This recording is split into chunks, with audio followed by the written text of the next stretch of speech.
Hello. ஏய் ஸ்டாலின், எப்படி இருக்க? நல்லா இருக்கேன். எப்படி இருக்கேன்? நல்லா இருக்கு ஸ்டாலின். என்ன ஸ்டாலின், பார்த்து ரொம்ப நாள் ஆச்சு. லைஃப்லாம் எப்படி போகுது? ஏதோ போகுது வினோ.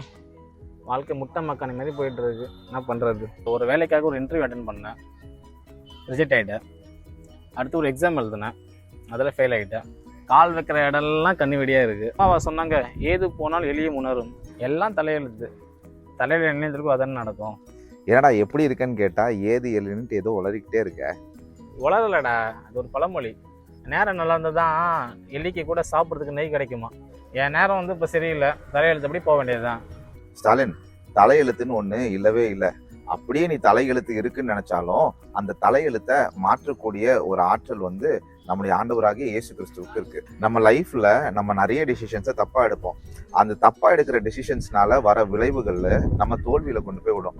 அந்த தோல்விகள் தான் நம்ம என்ன சொல்றோம், நம்ம தலையெழுத்து அப்படின்னு சொல்லி நம்மளை நாமே ஏமாத்தி கொள்கிறோம். பைபிள்ல தானியேல் 2:21 அவர் காலங்களையும் சமயங்களையும் மாற்றுகிறவர், ராஜாக்களை தள்ளி ராஜாக்களை ஏற்படுத்துகிறவர் என்று பார்க்கிறோம்.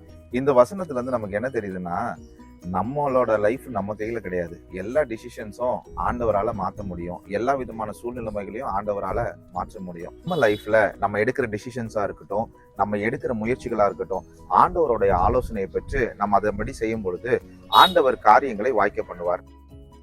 ஆதுலவன் கேட்க கடவன்.